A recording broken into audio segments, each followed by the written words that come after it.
गाईको पृष्ठभागमा एकादश रुद्र, सबै अनि सन्धिहरूमा वरुण, श्रेणीतट भनेको यो कम्मरमा पितृहरू, अनि कपालमा मानव एवं अपानमा स्वाहारूप अलङ्कार आश्रित रहेर बस्छन् भने आदित्य रश्मिहरू के समूहमा पिण्डभूत भएर रहन्छन्। गोमूत्र साक्षात् गङ्गा हो भने गोमय यमुना हो। जहाँ गङ्गा जल छर्केर पवित्र गर्छौँ त्यहाँ गौत छर्केर पनि पवित्र गर्छौँ नि हामी। गौत साक्षात् गङ्गा हुन्। अनि रोम समूह, यो शरीरमा जति यी रौँहरू निस्कन्छ त्यो रौँहरू निस्किन जो शरीरमा छिद्रहरू बनेका हुन्छन्। रौँ निस्किनका लागि त शरीरमा सानसाना प्वालहरू बन्नु पर्यो नि, छिद्रहरू, जहाँबाट पसिना पनि निस्किन्छ। हाम्रा शरीरमा रहेका पसिना निस्किने, रौँ निस्किने जो छिद्र छन्, गाईका शरीरमा पनि त्यसै गरी पसिना निस्किने र रौँ निस्किने छिद्रहरू छन्। ती सबै छिद्रमा त्यो स्थानहरूमा 33 करोड देवताहरूको वास हुन्छ। देवगण प्रतिष्ठित भएर रहन्छन्। उदरमा, पेटमा पर्वत एवं जङ्गलका साथ सारा पृथ्वी अवस्थित छन् र चारै चरणमा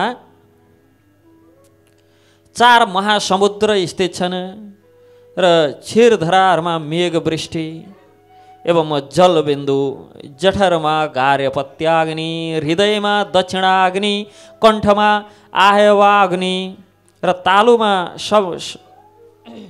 तालुमा सव्याग्नि स्थित रहन्छन्।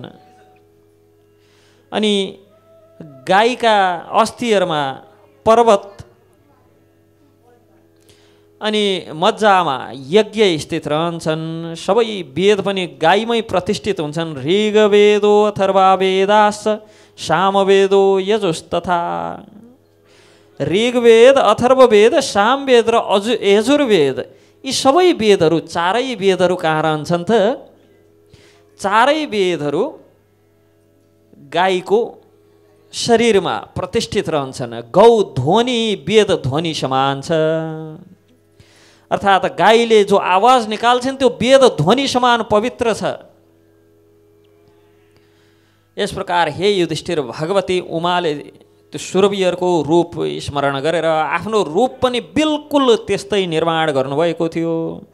6 स्थानबाट उन्नत 5 स्थानमा निम्न, मण्डुक नेत्रा, सुन्दर पुच्छर भएको, तामा समान रक्त स्तन युक्त, चाँदी समान उज्जवल कटिभाग भएको, सुन्दर खुर एवं सुन्दर मुख भएको।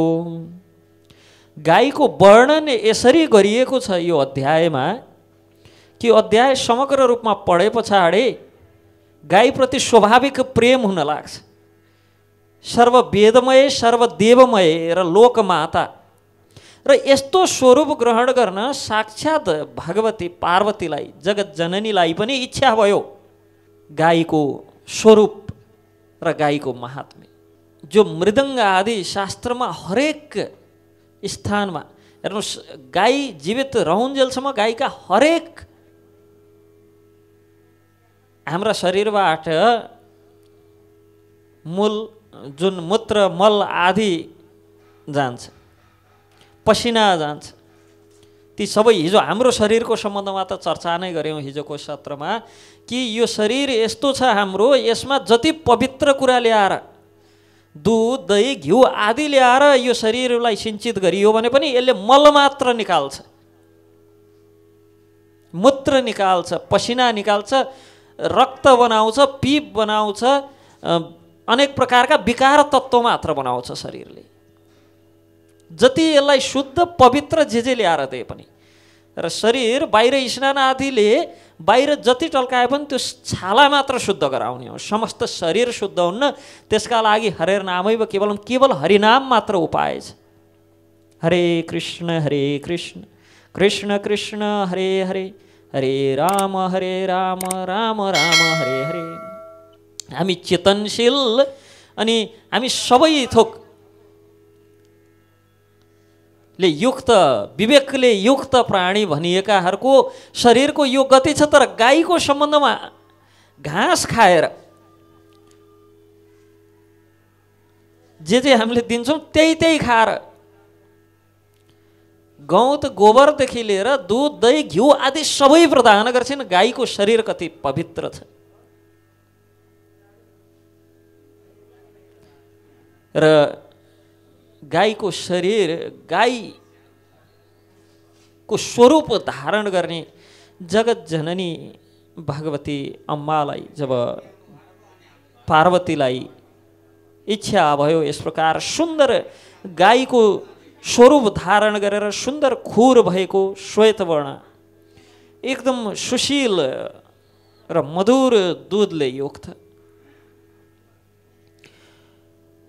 सबै शुभ लक्षणले सम्पन्न सबच्छा भनेको बाछो सहितको गोरूप धारण गरेकी उमा वृद्ध विप्र रूपधारी भगवान शङ्कर सँगसँगै हिँड्दै हुनुहुन्छ।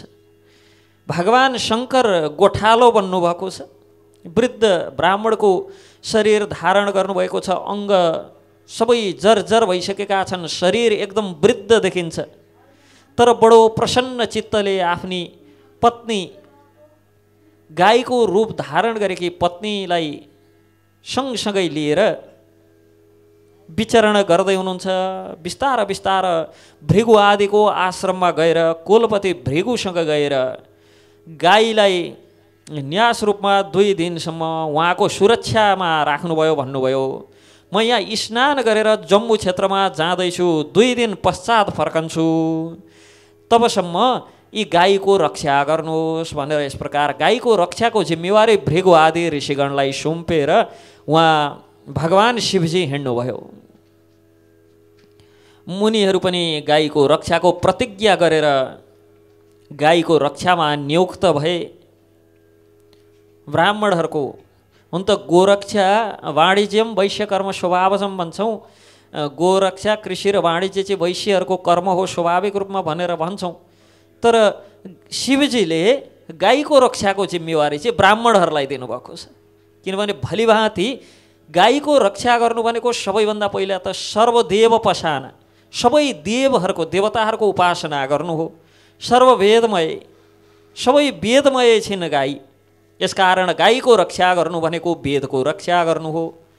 र गाईको नाम यहाँ के दिएको छ त भन्दा 5 गाईहरू जो उत्पन्न भएका थिए, ती 5 गाईहरू समुद्र मन्थनको क्रममा उत्पन्न भएका गाईहरू नन्दा, सुभद्रा, सुरभि, सुशीला र बहुला वैष्णवी भनेको छ। यी 5 चाहिँ वैष्णवीहरू हुन्। गाईको रक्षा वैष्णवजनको रक्षा हो। किन विष्णुका जो प्रिय छन् ती वैष्णव हो। जसले विष्णुलाई प्रिय मान्छन् ती वैष्णव हुन् र जो विष्णुका प्रिय छन् ती वैष्णव हुन्। र यस प्रकार गाईको रक्षाको जिम्मेवारी भृगु आदिलाई सुम्पेर ऋषिगणहरू पनि प्रतिज्ञा गरेर गाईको रक्षा गर्ने प्रतिज्ञा लिएर गाईको रक्षामा नियुक्त भए। त्यही समय स्वयं भगवान शिव जो वृद्ध ब्राह्मणको रूपमा आफ्नी पत्नीलाई गाई त्यहाँ छोडेर जानुभयो भृगु आदिको आश्रममा। उहाँ आफै व्याघ्रको रूपमा, बाघको रूपमा त्यहाँ प्रकट भएर हुङ्कार गर्दै गाईलाई लखेट्न लाग्नुभयो। त्यो बाछो सहितको गाईलाई लखेट्न लाग्नुभयो, तर्साउन लाग्नुभयो। ऋषिगणहरू पनि बाघको भयबाट आक्रान्त भएर आर्तनाद गर्न लागे, चिच्याउन लागे, बोलाउन लागे। जो ऋषिहरूलाई त्यहाँ नियुक्त गरिएको थियो उनीहरूले भृगु आदिलाई बोलाउन लागे कि बाघले आएर हामीले अनेक उपायले धपाउन खोज्यौँ बाघलाई, तर धपाउन सकेनौँ र त्यो गाईलाई आक्रमण गर्ने चेष्टा गर्दैछ। अनि बाघको डरले जो गाई भाग्दाखेरि उहाँका चरणले ती ढुङ्गाहरूमा लागेर ती चरणका चिन्ह शिलाको बीच भागमा चरणको चिन्ह बन्न लागे। आज पनि गोदावरीको तटमा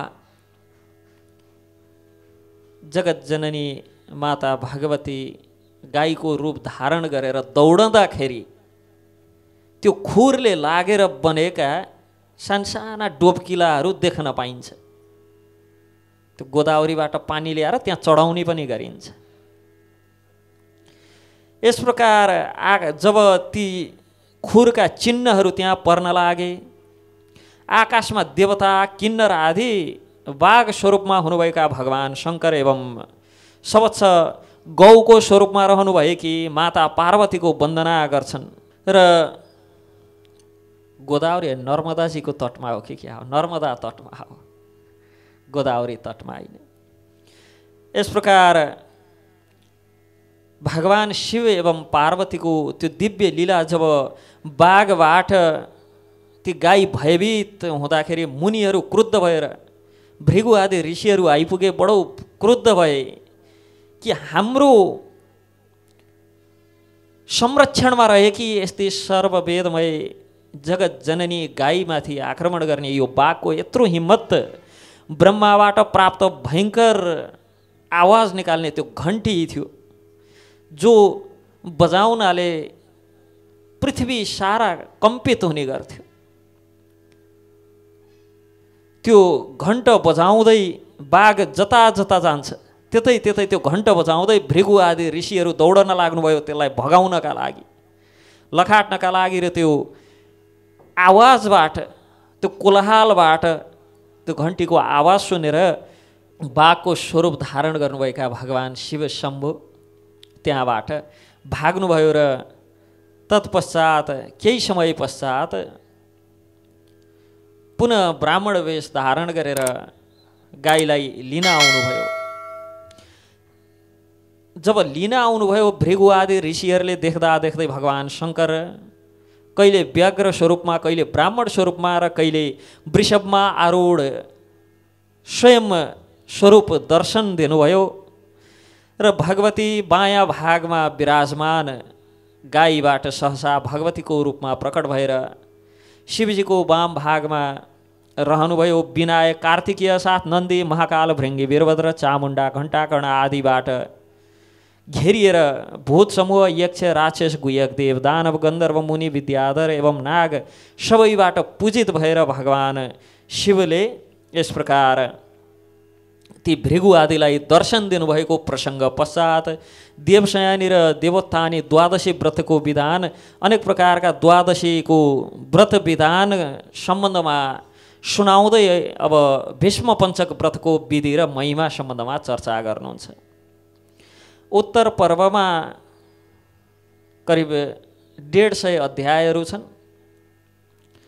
150 अध्याय, 250 अध्यायहरू छन्। 250 अध्याय मध्येबाट करिब 150 अध्यायमा व्रत विधान र यसको महिमा, फल प्राप्ति र व्रत कसरी गर्छन् सम्बन्धमा मात्र चर्चा छ। र करिब 100 अध्यायमा सुन दानदेखि लिएर पर्वत भूमि दानदेखि लिएर विद्यादान आदि हुँदै वृक्षारोपणसम्मको महात्म्य छ।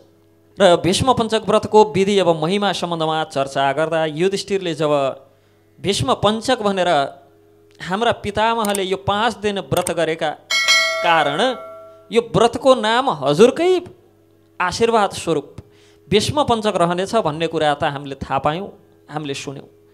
तर यो भीष्म पञ्चक हाम्रा पितामहले, हाम्रा हजुरबुवाले व्रत बसेकै कारण मात्र यसको व्रतको विधान भएको हो कि पूर्वकालदेखि नै यो परम्परा चलिआएको थियो भनेर युधिष्ठिरले भगवान कृष्णसँग प्रश्न गर्नुहुन्छ।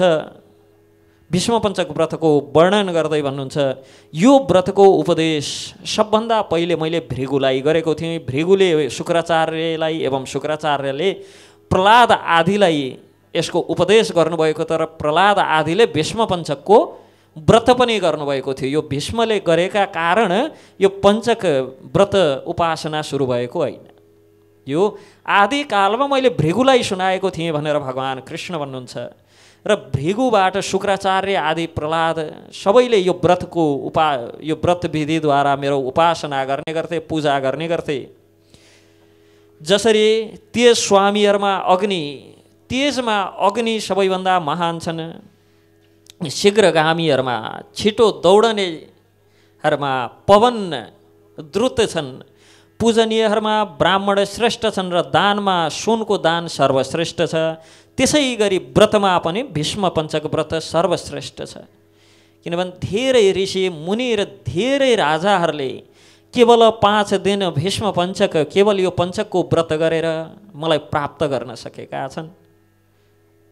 केवल 5 दिनको यो व्रतले जीवनभर युद्धरत क्षत्रियहरूले जसको जीवनमा युधिष्ठिरले यहाँ के भन्नुहुन्छ, मैले यस प्रकार यति वध गरेँ केवल यो राज्य प्राप्तिका लागि, राज्य सुखभोगका लागि 18 अक्षौणी सेनालाई युद्धको रूपमा होमेर ती 18 अक्षौणी सेना मेरो राज्य सुखका लागि मृत्यु वरण गरे। यसको पातक कसरी मैले निमेट गरौँ, कसरी नाश गरौँ भनेर प्रश्न गर्दाखेरि यो उत्तर दिनुहुन्छ कि कस्ता कस्ता क्षेत्रीयहरूले जो एक्लैले सारा संसारमा वितण्डता मचाए, उपद्रव मचाए, त्यस्ता क्षेत्रीयहरूले पनि केवल 5 दिन विष्णुपञ्चको उपासना गरेर, विष्णुपञ्चको व्रत बसेर वैकुण्ठ विष्णु लोक प्राप्ति गरे। र जसरी लोकमा भूलोक सर्वश्रेष्ठ छ, तीर्थहरूमा गङ्गा श्रेष्ठ छ, र यज्ञमा जसरी अश्वमेध यज्ञ सर्वश्रेष्ठ छ, शास्त्रमा जसरी वेद सर्वश्रेष्ठ छ, देवतामा जसरी भगवान अच्युतको श्रेष्ठ स्थान छ, त्यसै गरी व्रतहरूमा भीष्मपञ्चकको स्थान छ। जो यो दुष्कर, तर यो भीष्मपञ्चकको व्रत कठिन छ, बडो कठिन छ, तर जसले यो दुष्कर भीष्मपञ्चक व्रतको अनुष्ठान गर्छ सबै धर्म सम्पादित हुन्छ त्यस्ता व्यक्तिबाट। सत्ययुगमा वशिष्ठ, भृगु, गर्ग आदि मुनिहरूले, फेरि त्रेतामा नाभाग, अम्बरीश जस्ता राजाहरूले, र द्वापरमा शिरभद्र आदि वैश्य तथा कलियुगमा उत्तम आचरण भएका शूद्रहरूले समेत भीष्मपञ्चकको व्रत अनुष्ठान गरेर विष्णुलोक प्राप्ति गरेका छन्। ब्राह्मणहरूले ब्रह्मचार्य पालन, जप तथा हवन कर्मद्वारा, क्षेत्रीय एवं वैश्यले सत्य, शौच आदि पालन पूर्वक यो व्रतको अनुष्ठान गरेका छन्। सत्यहीन मूढ मनुष्यहरूका लागि यो व्रतको अनुष्ठान असम्भव प्राय छ, किनभने भीष्मपञ्चकको व्रतमा आचरणको बडो महिमा छ। भीष्मपञ्चक व्रत 5 दिनको हुन्छ। यो भीष्मपञ्चकको व्रतमा सत्य भाषण सबैभन्दा पहिलो नियम। जीवनभरि नसके पनि यो 5 दिन असत्य चाहिँ बोल्न भएन, शिकार आदिको विचार पनि गर्न भएन, अनुचित सबै कर्म त्यागेर 5 दिन भगवान विष्णुको पूजन गरेर सक्ने व्यक्तिले 5 दिनसम्म निर्जल रहेर 5 दिनसम्म पानी पनि नखाइकन र 5 दिन शयन नगरिकन स्वास्थ्य अनुकूल नभएमा केवल जलपान गरेर, केवल जल मात्र खाएर, यदि त्यो पनि सम्भव हुँदैन भने केवल साग मात्र, साग पनि के भनेको छ त भन्दा वनमा पाइने जङ्गली सागहरू, र यदि त्यो पनि सम्भव हुँदैन भने केवल फल मात्र, र त्यो पनि सम्भव नहुनेले सकेसम्म त्यो साग जुन भनियो सागलाई पकाएर नुन तेल भुटुन हालेर बेसार मसला हालेर होइन, त्यो काँचै भनेको काँचै साग। यदि यो सबैबाट सम्भव हुँदैन भने कन्दमूल सम्भव हुन्छ भने बिना अग्नि आगोमा नपकाइकन, यदि त्यो पनि सम्भव भएन भने अग्निमा सिधै पकाएर भनेको त्यसलाई चाहिँ आगोमा सेकाएर मात्र खाएर यो व्रत बस्नुपर्छ। अन्न पूर्ण रूपमा निषेधित छ। र प्रथम दिन गोबर, दोस्रो दिन गौत, तेस्रो दिन दुध, चौथो दिन दही र 5औं दिन घिउ। जति आचमन गर्दा जति जल सेवन गर्छौँ त्यति नै। 5 दिनसम्म खान पाइने रहेछ दुध दही घिउ भनेर, हुन त 2 दिन व्रत बसे पछाडि दुध दही घिउ अगाउने गरी खाइयो भनेदेखि त संसारबाटै अगाउँछौँ। 5 दिन व्रत बसेर 5औं दिन घिउ त खान पाइने रहेछ भनेर टन्न घिउ खाइयो भनेदेखि त पक्का प्राप्ति हुन्छ। के हुन्छ थाहा छैन, तर प्राप्ति चाहिँ हुन्छ। पहिलो दिन गोबर, दोस्रो दिन गौत, तेस्रो दिन दुध, चौथो दिन दही, 5औं दिन गोबर घिउ।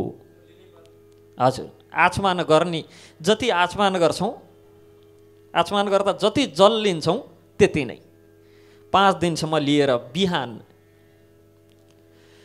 यस प्रकार यस्तो आहार गरेर, र जसले सक्दैनन् र भोजन ग्रहण गर्नै पर्ने अवस्था छ, मतलब साग आदि अथवा फल आदि ग्रहण गर्नै पर्छ, उनीहरूले पनि सूर्योदयभन्दा 4 घडी पश्चात र सूर्य अस्तभन्दा अगाडि नै, सूर्योदयभन्दा 4 घडी पश्चात खानी जल आदि पिउनु छ भने पनि, र सूर्य अस्तभन्दा अगाडि नै दिनमा 1 पटक सम्भव भएसम्म, यदि सम्भव नभए यही नियमका आधारमा दिनमा 2 पटक जल आदि पान गरेर जसले यो व्रत बस्छन्। र कसले बस्न मिल्छ भन्दा पतिको आज्ञाले स्त्रीले बस्न मिल्छ। यो चाहिँ भनाइ छ नि हाम्रो, हो तीजका व्रत बस्नुपर्ने रे, केका बस्नुपर्ने रे, उसका बस्नुपर्ने रे पत्नीका लागि भनेर। तर भीष्म पञ्चक व्रत चाहिँ खासमा पुरुषहरूका लागि हो। तर यदि इच्छा छ भने पति आज्ञाले, पतिको आज्ञा लिएर व्रत स्त्रीले पनि बस्दा हुन्छ। अन्यथा यो व्रतको विधान पुरुषहरूका लागि हो। र सुख प्राप्ति आदि हेतु पतिको आज्ञाले स्त्रीले बस्न मिल्छ भने विधवा नारीले पुत्र पौत्र छोरा नाति आदिको समृद्धि र मोक्षार्थ यो व्रत गर्न सक्छन्। यसमा कार्तिक महिनाभर 5 दिन व्रत 5 दिनको मात्र हो, तर नियम चाहिँ कार्तिक महिनाभरिका लागि छ। 1 महिनासम्म नित्य प्रातः स्नान र प्रत्येक दिन दान। यदि प्रत्येक दिन योग्य सत्पात्र दानका लागि भेटिँदैन भने महिनाभरको जो दान जम्मा गरेर नजिकैको देवालयमा भगवान विष्णुको पूजन यजन हुने स्थानमा लगेर दान दिने र प्रत्येक दिन गाईलाई भोजन गराउने, गौ भोजन। अनि नदी झरना यस्ता पवित्र जलाशयमा शरीरमा गोमय अर्थात् गौद गोबर आदि लगाएर कार्तिक महिनाभर स्नान गर्ने। जौ तिल आदिबाट देवता ऋषि पितृ आदिलाई तर्पण गर्ने। भगवान विष्णुलाई मधु दूध घिउ अनि चन्दन आदिले भक्तिपूर्वक भगवानलाई स्नान गराउने। कपुर पञ्चगव्य केशर चन्दन सुगन्धित पदार्थद्वारा भगवान विष्णुलाई उपलेपन अर्थात् उहाँको सारा शरीरमा लेपन गर्ने। कार्तिकको अन्तिम एकादशीका दिनबाट पूर्णिमाका दिनसम्म अनवरत दीप प्रज्वलन गर्ने र भगवानलाई प्रसाद नैवेद्य निवेदित गरेर भगवान श्रीकृष्णको नाम उच्चारण गर्ने। नित्य निरन्तर हरिभजनमा मग्न रहने 5 दिनसम्म। षडक्षर मन्त्रले हवन गर्ने, विधिपूर्वक सायंकालीन सन्ध्या गर्ने, जमिनमा सुत्ने र सबै कार्य 5 दिनसम्म यी कार्यलाई निरन्तर जारी राख्ने। यस प्रकार पहिलो दिन भगवान विष्णुको चरण कमल पुष्पद्वारा पूजा गर्ने, दोस्रो दिन बेलपत्र आदिद्वारा भगवानको घोडाको पूजन गर्ने, तेस्रो दिन नाभि स्थलमा अनेक प्रकारका पहेँलो र सेतो फुलद्वारा पूजा गर्ने, चौथो दिन बेलपत्र आदिद्वारा भगवानको स्कन्द प्रदेश काँध आदिको पूजा गर्ने र 5औं दिन मालती आदि पुष्पद्वारा भगवानको शिरभागको पूजन गर्ने। यस प्रकार ऋषिकेशको पूजन गर्दै यो व्रत एकादशीका दिन आरम्भ गरेर 5औं दिन पूर्णिमाको दिन पूर्ण गर्ने। 5औं दिन स्नान गरेर केशवको विधिवत पूजा गरेर ब्राह्मणलाई भक्तिपूर्वक भोजन एवं दक्षिणा गरेर, सम्भव हुन्छ भने 108 वैष्णव ब्राह्मणहरूलाई, यदि सम्भव भएन भने कमसेकम 9 जनालाई भोजन गराउने र आफ्ना कुल पुरोहित एवं आफ्ना दीक्षा गुरु शिक्षा गुरु आदिलाई वस्त्र आभूषण आदि दान गरेर अनि रात्रिमा पहिला पञ्चगव्य पान गरेर पूर्णिमाको दिन राति चन्द्रोदय पश्चात चन्द्र उदय भइसके पछाडि पहिला पञ्चगव्य पान गरेर गौद गोबर अनि दुध दही घिउ मिसाएर पञ्चगव्य पान गरेर तत्पश्चात अन्न भोजनको रूपमा ग्रहण गर्ने। यस प्रकार भीष्म पञ्चक व्रत समापन गर्नुपर्छ। भीष्म पञ्चकको व्रत परम पवित्र एवं सम्पूर्ण पापलाई नाश गर्ने। यो भीष्म पञ्चक व्रतको वर्णन ती सरशैया बाणको शैयामा सुतेका महात्मा भीष्म स्वयंले गरेको तिमीले त सुनि नै हाल्यौ भनेर युधिष्ठिरलाई भगवान भन्दै हुनुहुन्छ। र जो व्यक्तिले भक्तिपूर्वक यो व्रत पालन गर्छ भगवान अच्युत सन्तुष्ट भएर वैष्णव स्थान प्राप्त हुन्छ भन्नुहुन्छ। यो लोकमा ब्रह्मा इन्द्र चन्द्र आदि स्थानहरू सहज प्राप्त हुन्छन्। यदि यो संसारमा केही अप्राप्य वस्तु छ भने त्यो वैष्णव स्थान हो। वैष्णवको पदवी प्राप्त गर्नु बडो कठिन छ।